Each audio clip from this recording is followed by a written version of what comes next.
I swear these people यार। छोड़।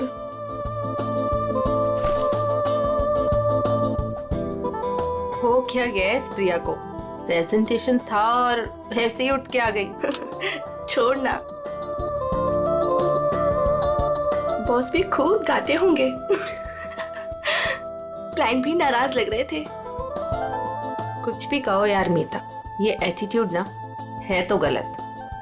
पता नहीं क्या समझती है अपने आप को। वो ऐसा है ना कि अपने बॉस से सीधे साधे, तो उनके सीधेपन का वो गलत फायदा उठाती है। और अपने बॉस है कि कुछ कहते ही नहीं है। वैसे भी उसे पड़ी कहाँ है इस जॉब की? इतना पैसा है उसके डैडी के पास, बस टाइम पास कर रही है। कुछ भी हो, एक रिस्पॉन्सिबिलिटी नाम की कोई चीज होती है। I know. बाल देखे थे उसके सिर के, कैसे बिखरे हुए थे, जैसे किसी ने सिर के बाल नोच लिए हो।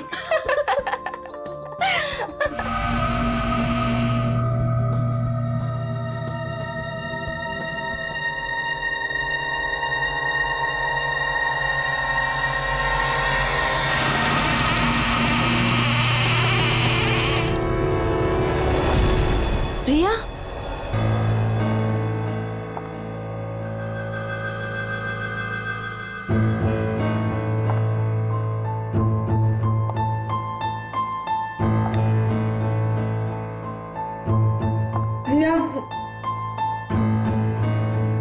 प्रिया वो एक्चुअली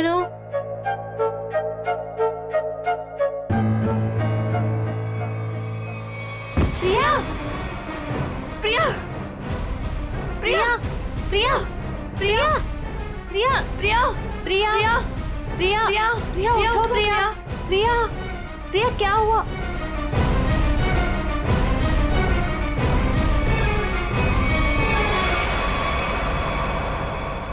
ये तो मर गई।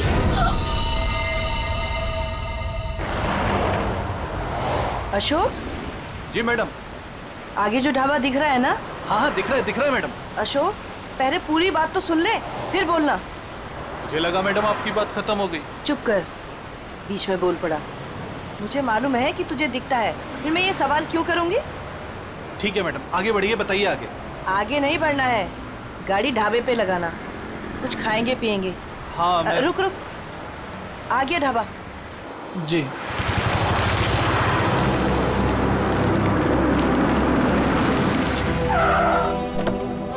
आइए साहब, उतरिए। हम क्यों उतरे? तू जा। अरे अभी तो मैम साहब ने कहा खाना खाना है, चलिए अंदर। तू जा और कुछ खाने के लिए लेके आ। साहब अंदर ढाबे में बैठकर आराम से खाइए ना, आइए ना। वहाँ जाने का मन नहीं हो रहा है, तू जा, हम लोग गाड़ी में खाते खाते निकल जाएंगे।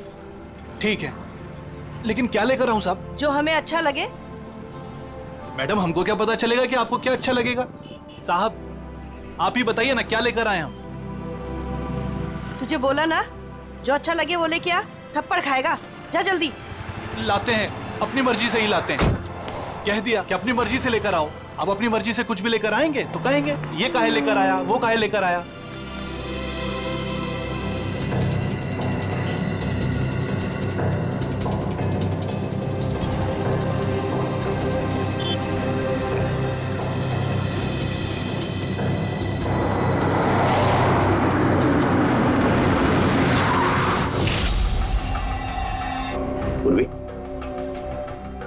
पलटाओ इसे।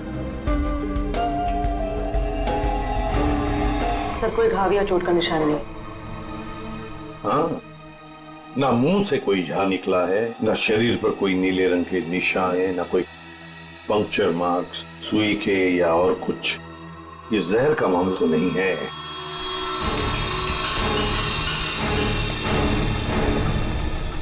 सर, हाँ, सर अंदर से भी ऐसा कोई सामान नहीं मिला जिससे इसकी मौत के बारे में कुछ पता चल सके। सर ये बैग मिला है जिसमें मेकअप का सामान पड़ा हुआ था। मेकअप का सामान?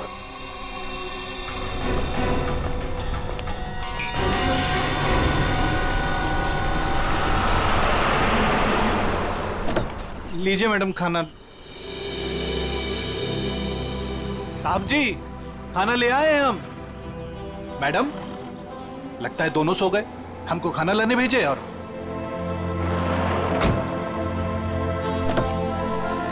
हमको समझ में नहीं आता है हमारे साहब और मालकिन का। हमको बोले खाना लाओ और जरूर दवाई खाकर सो गए होंगे। 50 बार समझाया है कि भैया खाना खाने के बाद दवाई खाओ, पर नहीं, भूल जाते हैं। लगता है कि कुंभकर्ण जो बूटी खाता था वही इनकी दवाई में मिला दी है डॉक्टर ने। चलो चलते हैं घर लेके। कहा है ना कि रास्ते में जगेंगे तो खिला देंगे, नहीं तो हम तो हैं ही। चल हमरी राम प्यारी। ये बैग किसका है? सर ये प्रिया का है। प्रिया का बैग है। वैसे मीता और शीना, वैसे प्रिया आप दोनों के सामने बाहर आई, फिर वहीं पर गिरी और अपना दम तोड़ दिया, है ना? तुम दोनों ही थी ना? Yes sir. लेकिन सर, हमें नहीं मालूम कि वो कैसे मर गई। वो तो हम पता लगा लेंगे, तुम घबराओ मत। वैसे प्रिया ऑफिस कब आई थी? सर, ये सब होने से कोई 25 मिनट पहले। वो ऑलरेडी लेट थी सर प्रेजेंटेशन के लिए। हम लोग उसका इंतजार कर रहे थे। क्लाइंट्स भी नाराज थे। वो आई, उसने सबको सॉरी बोला और प्रेजेंटेशन शुरू किया। पर वो थोड़ा लॉस्ट लग रही थी सर, नर्वस भी लग रही थी। क्लाइंट्स भी इंप्रेस नहीं थे, तो मैं उसे बाहर लेकर गया और समझाया कि उसे रेस्ट की जरूरत है। She was looking lost. Then I told her, go to the washroom and get freshen up. Look presentable. और फिर 15-20 मिनट के बाद में मीता और शीना के चीखने की आवाज आई। हम भागकर वहां पहुंचे तो प्रिया मरी पड़ी थी। निखिल, काम करो। प्रिया की बॉडी, प्रिया की बैग, उसके अंदर जो भी सामान है, कॉस्मेटिक्स वगैरह, और फिर खाने पीने की चीजें, सब का सब फोरेंसिक लैब भेज दो। वैसे प्रिया का पर्सनल नंबर या फिर उसके घर का नंबर, उसके घर वालों का नंबर तो होंगे ना शायद आपके पास? और यस सर, मेरे पास उसके मम्मी और पापा दोनों का नंबर है।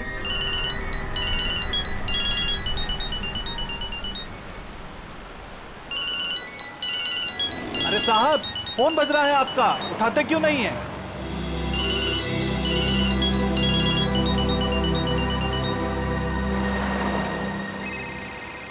अरे अब मैडम आपका फोन बज रहा है, आप भी नहीं उठा रही हैं। अरे मैडम जी, अब आपका भी फोन बज रहा है। दोनों घोड़े बेचकर सो रहे हैं।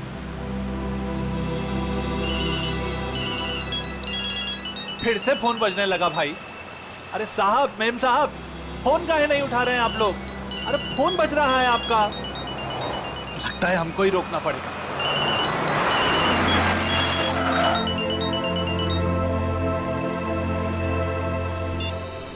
हेलो, कौन? मिस्टर कुमार? नहीं, हम अशोक बोल रहे हैं, बोलिए। अशोक? तुम कौन हो? साहब के सारथी बोल रहे हैं, बोलिए। सारथी? अरे वाहन चालक बोल रहे हैं उनके, बताइए। हो, उनके ड्राइवर बोल रहे हो तुम? ड्राइवर नहीं है हम, शॉफर है उनके। बात करते हैं, आपको ड्राइवर लगते हैं हम? देखिए, आप जो कोई भी हैं, मिस्टर एंड मिसेस कुमार कहाँ पे? दोनों हमारी गाड़ी में हैं, सो रहे हैं। हम दोनों को सैर करा रहे हैं। पर आप कौन है? आप पहचान वाले नहीं लगते। देखिए, मैं सीआईडी से बोल रहा हूँ। सीआईडी? क्या हुआ साहब? आप मिस्टर एंड मिसेस कुमार को प्रिया के ऑफिस में लेके आइए प्लीज। वो तो ठीक है साहब, लेकिन हुआ क्या? सब ठीक तो है ना? प्लीज आप आ जाइए, फिर बात करते हैं, ठीक है? हाँ साहब, हम तुरंत आते हैं।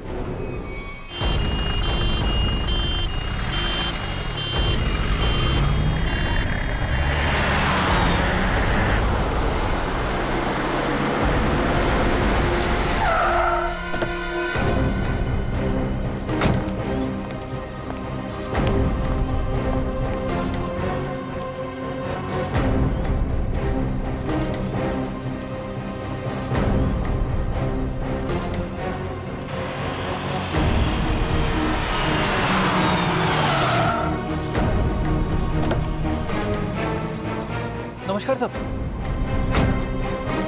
सीआईडी टीम आप ही हैं? मिस्टर एंड मिसेस कुमार कहाँ हैं? गाड़ी में है ना सब, सो रहे हैं। बुलाइए। क्या? सो रहे हैं। सो रहे हैं अभी? हाँ सर। अभी सर, यहाँ कुछ खास हो रहा है क्या? मतलब आपने बुलाया है इसलिए? जी हाँ, खास बात है। कुमार जी की बेटी प्रिया की मौत हो गई है। क्या बात कर रहे हैं सर आप? जी हाँ। Mr Kumar. Mrs Kumar. Mrs Kumar. Kumar साहब। मिस्टर कुमार।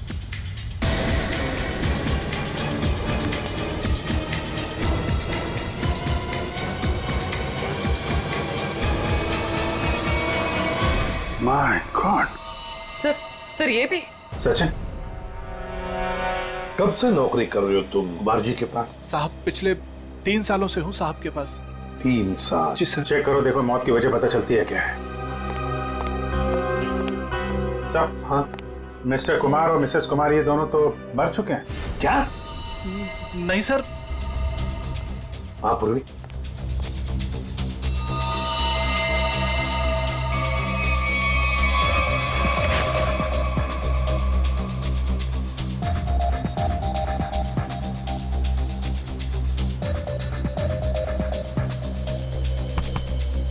एक घंटे से ज्यादा तुम इन दोनों को गाड़ी में बिठाकर घूम रहे हो और तुम्हें पता तक नहीं? नहीं सर, ऐसा कैसे हो सकता है? अरे जब पूना से हम लोग निकले थे तब साहब और मेम साहब एकदम ठीक थे। बल्कि रास्ते में मेम साहब ने मुझे कहा कि ढाबे पर गाड़ी रोक लो, खाने के लिए कुछ लाना है। गाड़ी ढाबे पे लगाना, कुछ खाएंगे पिएंगे। जी साहब, 1-2 बार पहले भी ऐसा हुआ है। साहब और मेम साहब दवाई लेकर सो जाते थे और काफी देर तक सोते थे, तो मुझे लगा कि शायद गाड़ी में सो रहे होंगे। सर, हाँ? दोनों के शरीर में अभी घाव या चोट का निशान नहीं है? कोई भी निशान नहीं? तो कहीं जहर तो नहीं दिया इनको? जहर के कोई सिम्टम्स या कोई निशान है? नहीं सर, बस सर कार में भी ऐसा कुछ नहीं मिला जिससे इनकी मौत के बारे में कुछ पता लग सके। अच्छा, और भी कुछ मिला क्या? हाँ सर, गाड़ी में खाना है, हो सकता है उससे कुछ हुआ। नहीं सर, ऐसा हो ही नहीं सकता। वो क्या है ना कि साहब और मेम साहब ने खाने को चखा भी नहीं था, खाया ही नहीं साहब।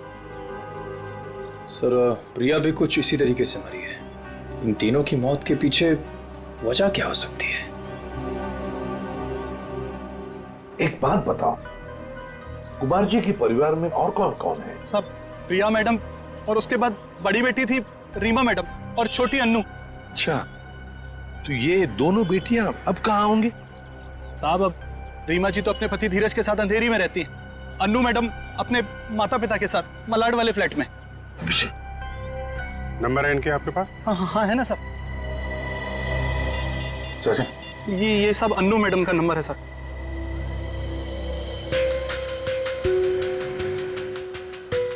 रीमा जी का भी रीमा नंबर। का? ये रहा साहब।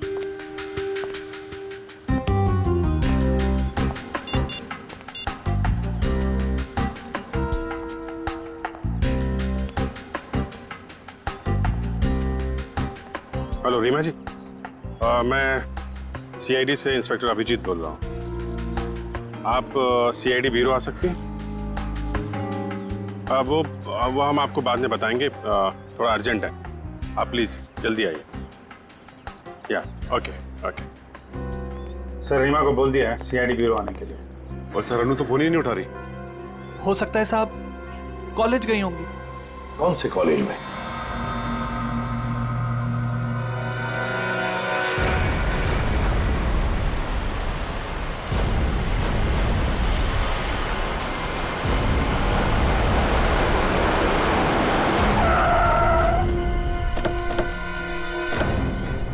कॉलेज भी नहीं गए अन्नू और फोन भी लगातार बज रहा है। हाँ, आखिरी बार ट्रेस हुआ यहाँ, इसी घर पर।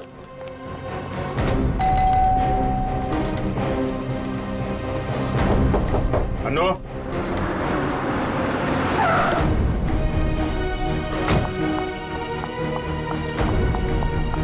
अनु ठीक तो होगी ना?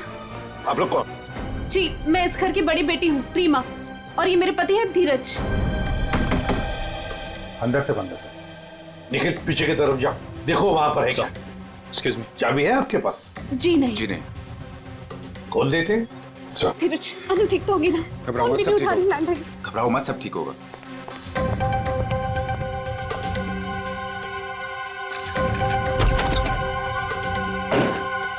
अनु! अनु! अनु! अनु! अनु!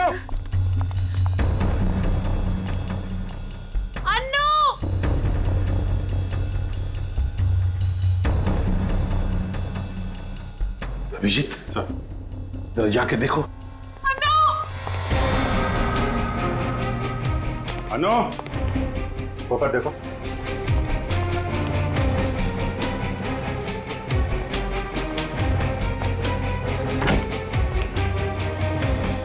हाँ सचिन। अनु यहाँ पे नहीं है सर। नहीं, सब ठीक होगा। सर ये क्या हो रहा है? पहले मेरे माँ बाप चले गए, फिर प्रिया और अब अनु का कुछ पता नहीं चल रहा है। सब पता चल जाएगा।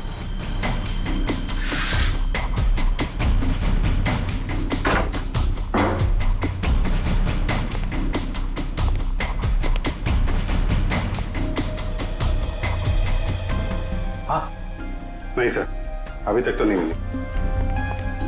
सर अनु यहाँ है। माय गॉड सर, अनु उधर ऊपर है। चलो।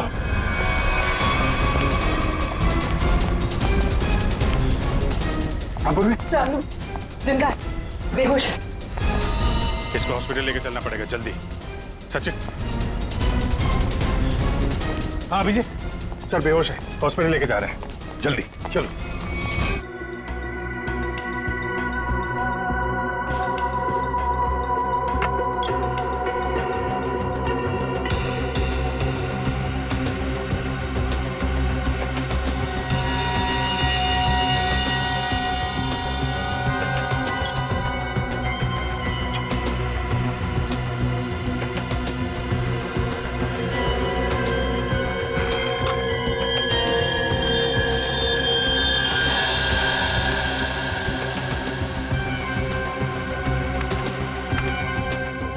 अच्छा, तो ये बात है।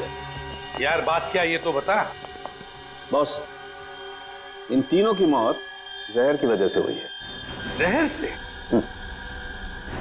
यार सरुण के मान लिया कि इनकी मौत जहर से हुई है, पर कहीं पर भी इनके शरीर पर जहर अंदर जाने का निशान नहीं है, ना कोई रंग बदला इनके शरीर का, और तू कह रहा है जहर से मौत हुई है। यही तो बात है, यही बात है जो मेरी भी समझ में नहीं आ रही है कि इन तीनों की मौत जहर की वजह से हुई है, लेकिन इनका शरीर नीला क्यों नहीं पड़ा? बस ये गुत्थी है जो अभी सुलझ नहीं पा रही है। मैं भी सोच रहा हूं कि अगर इनकी मौत जहर से हुई है तो कैसे हुई है? जहर इनके शरीर में इंजेक्ट भी नहीं किया गया है, कोई एविडेंस नहीं। खाने पीने की चीज की वजह से भी इनके शरीर में जहर नहीं गया है, किसी और तरीके से भी नहीं गया है, कोई मेकअप या कॉस्मेटिक की वजह से। ये जहर इनके शरीर में गया कैसे? सर मैंने उस कार को भी चेक किया जहां पर मिस्टर एंड मिसेस कुमार की लाश मिली। वहां पर भी कोई जहर या जहरीली गैस के ट्रेसेस नहीं मिले। सरुण के मिस्टर एंड मिसेस कुमार की मौत पुणे से मुंबई आते वक्त गाड़ी में हुई, और प्रिया की मौत उसकी अंधेरी वाली ऑफिस के वॉशरूम में हुई, मीलों दूर, मगर एक ही वक्त पर और एक जैसे ही जहर से। कैसे? बता ना। अच्छा चल, ये तो बता सकता है कि कौन सा जहर था। बस वो कुछ टेस्ट अभी करना बाकी है, उसके बाद पता चलेगा कि वो जहर कौन सा था और जहर कैसे गया इनके शरीर में। सर, हाँ सर, अनु को ऑब्जर्वेशन में रखा गया है और डॉक्टर्स का कहना है कि आने वाले 24 घंटे उसके लिए बहुत क्रिटिकल हो सकते हैं सर। तो डॉक्टर ने बताया नहीं किस वजह से बेहोश हो गई? सर जहर का असर हुआ उसे। क्या? जहर से? हाँ सर। और सर अजीब बात तो यह है कि उसके शरीर में यह जहर ना ही किसी इंजेक्शन से गया है और ना ही किसी खाने की चीज से। ऐसे लगता है जरूर कोई ना कोई तो है जो इस पूरी कुमार फैमिली को खत्म करना चाहता है। सर पूरी कुमार फैमिली ने, बड़ी बहन रीमा को तो कुछ भी नहीं हुआ। बस रीमा के खून का टेस्ट किया है मैंने, उसके शरीर में जहर नहीं है। मगर सर पूरी फैमिली को कोई क्यों मारना चाहेगा? किसी ना किसी को तो फायदा है कुमार फैमिली को खत्म करके, पर कौन? कौन है वो और फिर क्यों? कहीं ये प्रॉपर्टी का चक्कर तो नहीं? धीरज जी, 3 लोगों की जानें ली गई है। एक अनु जिंदगी और मौत के बीच में झूल रही है, मगर तुम दोनों, तुम और तुम्हारी पत्नी, तुम तो बिल्कुल ठीक ठाक हो। ये कैसे? हम ठीक हैं, इसका मतलब ये नहीं कि हम उनके दुश्मन हैं। तो फिर और कौन हो सकता है तुम्हारे अलावा? कोई भी हो सकता है। इतना बड़ा बिजनेस है, होगा कोई जिसकी आंखों में ये धन दौलत चुभ रही होगी। वही तो हम जानना चाहते हैं, खूनी कौन है? मुझे नहीं पता कि उनका खूनी कौन है, लेकिन उनकी मौत का इल्जाम अब हम पर मत लगाइए। आप क्या चाहती हैं? सीआईडी ये मान ले कि आप दोनों बेकसूर हैं? मत मानिए हमें बेकसूर, लेकिन मेरे माँ बाप और बहन थे वो। हम अपने परिवार वालों को खत्म नहीं कर सकते। मैडम, ये कहीं नहीं लिखा कि कोई अपने परिवार वाले को मार नहीं सकता। मेरे पास आपके टेढ़े मेढ़े सवालों का जवाब नहीं है। अगर आपको लगता है कि उनका खून हुआ है, तो पता लगा है कि उनका खूनी कौन है। सर, मुझे लगता है कि सारे खून धीरज साहब कर रहे हैं। क्यों भाई, तुम्हें ऐसा क्यों लग रहा है? अब वो क्या है ना साहब के धीरज साहब आए दिन आकर साहब के पास पैसे मांगने आते थे। साहब और मीम साहब इस बात से नाराज रहते थे साहब। जी, ये धीरज काम वाम नहीं करता था क्या? क्या काम करेंगे साहब? वो कहते हैं ना कि जब ससुर दौलत का समंदर हो तो इस तरीके के दामाद बाज कैसे आने वाले हैं। अच्छा, ये धीरज इतने सारे पैसों का करता क्या था? अरे बोलो ना भाई, क्या करता था? साहब वो जुए और शराब की लत। वो कहते हैं ना साहब कि एक बार ये लत लग जाए तो अच्छे बर्बाद हो जाते हैं। मैं तो कहता हूँ साहब 2-4 लाख रुपया नहीं, 10-20 लाख भी होता तो सब हवा हो जाता। मैंने बड़े बड़े महलों को शराब के प्यालों में बहते हुए देखा है साहब। हमारे धीरज साहब भी कुछ उसी तरीके के आदमी हैं साहब। हाँ, वही हुआ होगा ना सर। मिस्टर कुमार से उसने पैसे मांगे होंगे, मिस्टर कुमार ने मना कर दिया होगा, तो गुस्से में आके इसने उनका खून कर दिया। वही हो सकता है साहब, लेकिन हमारे साहब भी क्या करते, किस किस को पैसा बांटते साहब। और पैसों के लिए तो रोजाना झगड़े होते थे घर में। अभी 3-4 महीने पहले भी झगड़ा हुआ था धीरज साहब का और वरुण साहब का, वो प्रिया दीदी के पति का। क्या? प्रिया का पति भी है नहीं साहब, थे।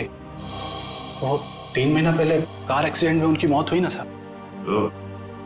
कार एक्सीडेंट में? अच्छा, ये बताओ कि ये झगड़े के कितने दिन बाद वरुण का एक्सीडेंट हुआ था? 1 हफ्ते के बाद सर। सर, ये एक्सीडेंट है या मर्डर? पंकज, ये सारा का सारा चक्कर प्रॉपर्टी के लिए हो रहा है। धीरज को सारी की सारी प्रॉपर्टी खुद ही चाहिए थी। प्रॉपर्टी मुझे कैसे मिलेगी सर? बताओ, चल बता देता हूं। अगर पूरा का पूरा कुमार खानदान मिट गया तो सारी प्रॉपर्टी किसे मिलेगी? तुम्हारी पत्नी रीमा को। अगर रीमा को कुछ हो गया तो फिर प्रॉपर्टी किसके नाम पर हो जाएगी? धीरज जी, प्रॉपर्टी तुम्हारे नाम पर हो जाएगी। क्यों बोलती बंद? क्या बोलूं सर? आप लोगों को कोई मिल नहीं रहा है, आप लोगों को समझ नहीं आ रहा किसे फंसाएं, तो आप लोग मुझे पकड़ रहे हैं सर।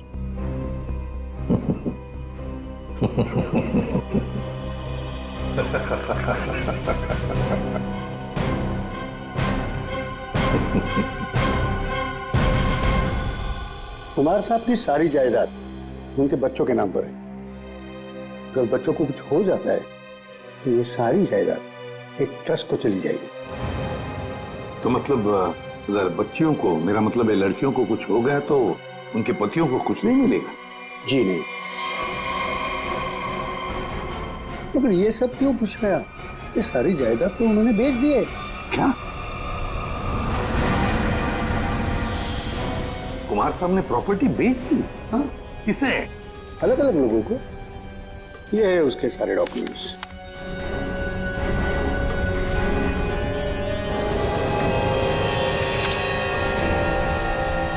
गोवा की प्रॉपर्टी, पूना की प्रॉपर्टी, महाबलेश्वर वाली प्रॉपर्टी, और हाँ, सारे पेपर्स पे उनके साइन है। साइन? ये सारे डॉक्यूमेंट्स मुझे आज ही अभी मिले हैं कुरियर से। क्या? ये सारी प्रॉपर्टीज के पेपर आज ही मिले आपको? हाँ। और ये जो प्रॉपर्टी बेच के जो पैसे मिले वो कहाँ है? मुझे नहीं पता सर, कुमार साहब ने ये सब अचानक भेज दिया। ये जानकर मैं उनको फोन करने वाला था, मगर पता चला कि उनकी मौत हो गई। फिर हाँ, तो मैंने सारे खरीदारों को फोन किया था, तो उन्होंने बताया कि ये सारी डीलिंग एक ही एजेंट के जरिए हुई है। बायर्स की कुमार साहब से मुलाकात तक नहीं हुई है। सारी प्रॉपर्टी की डील एक एजेंट ने की है? जैसे कि बायर्स ने उसका हुलिया बताया था, उसके मुताबिक तो एक ही एजेंट हो सकता है। गाड़ी, बड़ा चश्मा और हाँ, गोल्ड कैप भी थी। क्या आप ऐसे किसी एजेंट को जानते हैं जिसने कुमार जी के लिए पहले भी कुछ काम किया हो? नहीं। पापा हमें बिना बताए ऐसा कर ही नहीं सकते। ये पक्का किसी की चाल है प्रॉपर्टी हड़पने की। सर, रीना बिल्कुल सही कह रही है। मुझे लगता है कोई हमारे साथ गेम खेल रहा है। पापा ऐसा बिल्कुल नहीं कर सकते हैं। और करते भी तो हमें पता होता कि पैसे कहाँ हैं। सर, मुझे लगता है ये सिग्नेचर नकली है। किसी ने पापा के सिग्नेचर कॉपी करे हैं। जी नहीं, सिग्नेचर्स मैंने चेक किए, और नहीं है, कुमार साहब के ही है। अंकल, आप पापा को जानते हैं। पापा ऐसा कर ही नहीं सकते। वो हमें बिना बताए इतना बड़ा फैसला ले ही नहीं सकते। ये पक्का किसी की चाल है, कोई फ्रॉडरी, कोई फ्रॉड है। कोई तो है जो इन सब चीजों पे नजर रख रहा है, वरना ऐसे कैसे हो सकता है कि आज ही प्रॉपर्टी के पेपर आए और आज ही कुमार साहब की मौत हो गई। हाँ, ताकि कुमार साहब किसी को सच्चाई बता ना सके। सर, लेकिन ये कर कौन सकता है तो कोई ये परिवार वाला ही, वरना बाहर वाले को कुमार साहब से साइन लेना और उनको बिना शक हुए आसान नहीं है।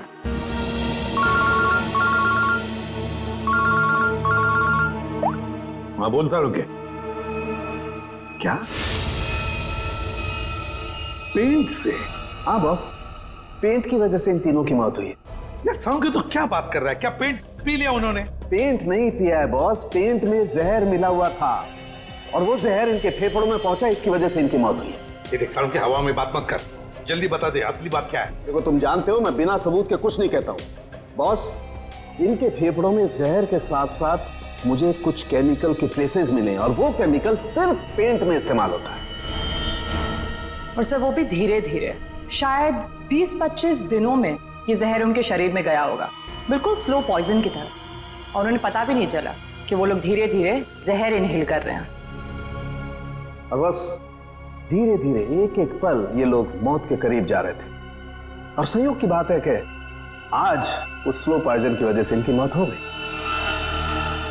पेंट में जहर, पेंट में जहर, पूरी कुमार फैमिली का घर। सर, लगभग 1 महीना पहले घर के तीनों बेडरूम की पेंटिंग हुई थी। किस किस का बेडरूम था वो? मम्मी, पापा, अनु और प्रिया के बेडरूम में। बस मुझे तीनों बेडरूम्स का पेंट चेक करना पड़ेगा। कर लो। पूरी लिखे। अमित,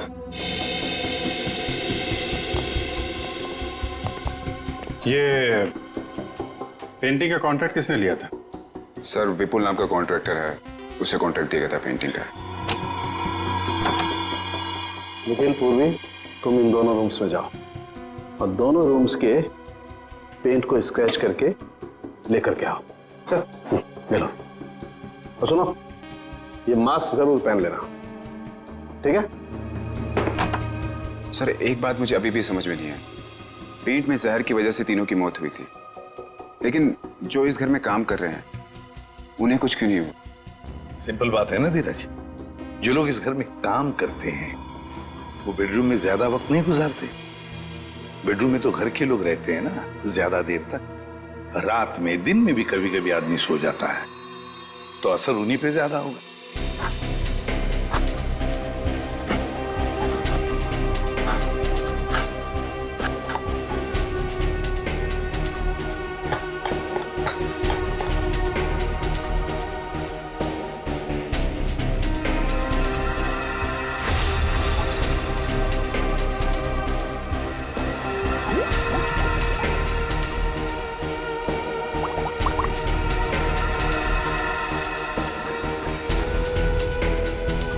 ये किसकी तस्वीर है? सर ये मेरे जीजू हैं। इनका नाम वरुण है, प्रिया के पति।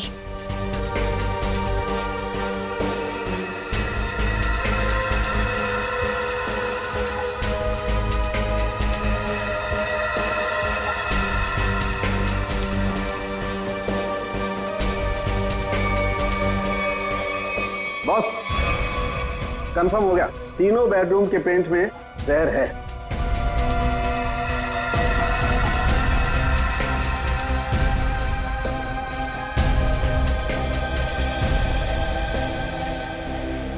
इनमें जहर कैसे हो सकता है? कौन कर सकता है और क्यों? पेंटिंग कॉन्ट्रैक्टर विपुल, उठाओ उसे। सर मैं पेंट में जहर क्यों डालूंगा? मेरी क्या दुश्मनी होगी कुमार फैमिली से? जिसकी दुश्मनी थी कुमार फैमिली से उसने कहा होगा। हाँ सर, और उसके बदले में मोटी रकम ली होगी इसने। सर आप ऐसा क्यों कह रहे हो? मैं कॉन्ट्रैक्टर हूँ, खूनी नहीं। मैं सच कह रहा हूँ। मुझे तो ये भी नहीं पता कि उस पेंट में जहर था या नहीं। नाटक मत कर, ये नाटक हम लोग रोज देखते हैं। सर अगर मुझे पता होता कि पेंट में जहर है तो मैं ये कॉन्ट्रैक्ट कभी लेता ही नहीं। और मैं अपनी और अपने लोगों की जान खतरे में क्यों डालूंगा? तो क्या पेंट में जहर फैक्ट्री में से भर के आया है? मुझे नहीं पता सर, और वो पेंट मैंने खरीदा भी नहीं था। तो किसने खरीदा था? प्रिया जी के पति वरुण साहब ने वो पेंट पहले से खरीद रखा था। और उन्हीं ने मुझे वो एक कॉन्ट्रैक्ट दिया था। और अचानक उनकी मौत हो गई तो ये काम भी बीच में बंद हो गया। फिर 1 महीने पहले मुझे कुमार साहब के ड्राइवर का फोन आया दोबारा काम शुरू करने के लिए, और मैंने दूसरे ही दिन काम शुरू कर दिया। जब दोबारा काम शुरू किया तब पेंट कौन लाया था? वो पहले वाला पेंट जो बंगलों में स्टोर रूम में था, वही हमने यूज किया। सर स्टोर रूम में कोई भी आसानी से घुस सकता है, और इन 3 महीनों में कोई भी कभी भी जहर मिला सकता है। जाओ तुम जा सकते हो। जी सर। हाँ सर। हाँ सचिन। सर उस एक्सीडेंट में वरुण पूरी तरह से जल गया था। अच्छा, तो फिर आइडेंटिफाई कैसे किया, पहचान कैसे की उसकी? उसकी डेंटल रिकॉर्ड से सर। डेंटल रिकॉर्ड से पता चला कि वो लाश वरुण की है। तो क्या एक्सीडेंट था या खून? सर पुलिस का ऐसा मानना है कि वो खून नहीं था बल्कि एक्सीडेंट था। और उनका तो ये भी कहना है कि कुमार फैमिली में आपस में काफी प्रॉब्लम्स थी, लेकिन उसके बावजूद उनको अब तक कोई भी सबूत नहीं मिला सर। और कुछ? सर हाँ, ये वरुण की एक दोस्त दिशा, उसके साथ अक्सर वो फोन पे बातें किया करता था घंटों घंटों। और जिस वक्त एक्सीडेंट हुआ उससे पहले भी वो दिशा से फोन पे बात कर रहा था गाड़ी चलाते हुए। यही आई विटनेस का भी कहना है। इसीलिए वो सामने से आती हुई गाड़ी को देख नहीं पाया और गाड़ी खाई में गिर गई। दिशा? तो लोकल पुलिस ने दिशा से बातचीत भी की होगी, पूछताछ की होगी, कुछ बताया तुम्हें? हाँ सर, उन्होंने बात की। उनका कहना है कि फोन करते वक्त जिस समय फोन पे बात हो रही थी उस वक्त ये दिशा घर पे ही थी, और साथ ही साथ जब ये एक्सीडेंट की खबर मिली तो सुन के उसे बहुत धक्का लगा। एक शादीशुदा आदमी पराई लड़की से 2-2 घंटे तक बात करता था। पता नहीं उसकी पत्नी प्रिया को यह बात मालूम थी या नहीं। दिशा, दिशा। सर 3 महीने पुराने केस की आप अभी तक तहकीकात कर रहे हैं? मैं ऑलरेडी पुलिस को वो सब कुछ बता चुकी हूँ जो भी मुझे पता था। अब कैसी पूछताछ? ठीक है दिशा जी, हमें इस बात के सबूत मिले हैं कि कुमार की फैमिली के सदस्यों को कोई एक एक करके मार रहा है। इसलिए वरुण की मौत में भी हमें कुछ गड़बड़ नजर आ रही है। शायद उसकी मौत एक्सीडेंट नहीं, मर्डर है। मतलब वरुण की मौत एक हादसा नहीं थी? अब इस बात की तो जांच चल रही है। आप हमें वरुण के बारे में और क्या बता सकती हैं? देखिए, मैं बस इतना बता सकती हूँ कि उसकी अपनी पत्नी से बनती नहीं थी और वो उसे डिवोर्स भी देना चाहता था, पर वो इसके सख्त खिलाफ थी। ये बात आपको वरुण ने बताई? क्यों? काफी देर रात तक 2-3 घंटे आप दोनों बैठ के बात करते थे, तो कुछ तो खास बात होगी। एक्चुअली सर, हम दोनों एक दूसरे से बेहद प्यार करते थे और शादी भी करना चाहते थे। अच्छा, तो शायद इसीलिए वरुण की पत्नी प्रिया उसे डिवोर्स नहीं देना चाहती थी। शायद। अच्छा, आपको ऐसा लगता है कि ये प्रिया वरुण को जान से मार सकती? पता नहीं सर। अच्छा, क्या ऐसा हो सकता है कि वरुण अभी भी जिंदा हो और कहीं छुप के बैठा हो? क्या बात कर रहे हैं सर? पुलिस ने खुद उस लाश के डेंटल रिकॉर्ड्स को वरुण के डेंटल रिकॉर्ड से मैच करके ही तो उसकी शिनाख्त की है। आपको उनके काम पर भरोसा नहीं? नहीं, वो ऐसी बात नहीं है। हम इस केस के हर पहलू को देखते हैं, और आप वरुण की इतनी करीबी हैं, बहुत कुछ जानती है उसके बारे में, इसीलिए आपसे पूछा। सर, एक तो आप लोग मुंह में उंगली डालकर बात निकलवाते हैं, और जब बता दो तो आप बताने वाले पर ही शक करने लगते हैं। क्या करें, हमारा काम ही कुछ ऐसा है। हम लोग शक से शुरू करते हैं और फिर सबूत तक पहुंच जाते हैं। सर, इन्होंने तो कहा था कि इस घर में ये अकेली रहती है, पर अंदर बेडरूम की अलमारी से ये किसी आदमी के कपड़े मिले, बहुत सलीके से रखे हुए थे। दिशा जी, कुछ बताएंगे आप इन कपड़ों के बारे में? वरुण के हैं। वरुण के कपड़े अभी भी आपकी अलमारी में? मतलब? ये तब के हैं जब वो जिंदा था और कभी कभी प्रिया से छुपके मेरे घर रुकने आया करता था। मैं कभी इन्हें फेंक ही नहीं पाई,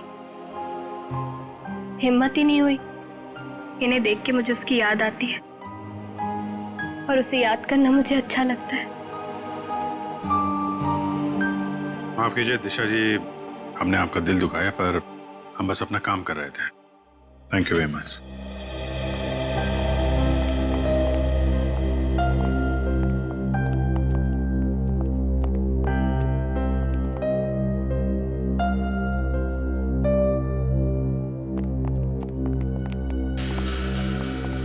क्या हुआ? कुछ पूछना रह गया? 1 मिनट। अरे आप लोग श्रेया, फिर पकड़ो से यहाँ पे? एक मिनट, क्या हुआ? प्लीज। यहाँ पे डेंचर था।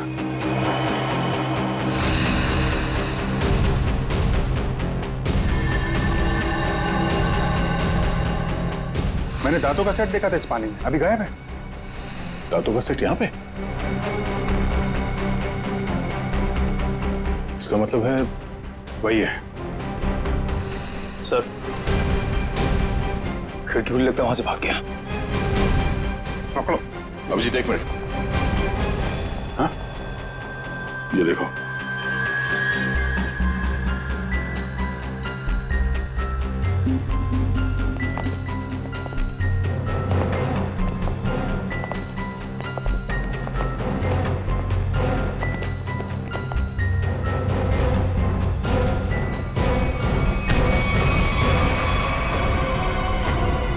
नकली दांतों ने फंसा दिया। अब तुझे इसे दोबारा लगाने की जरूरत नहीं पड़ेगी।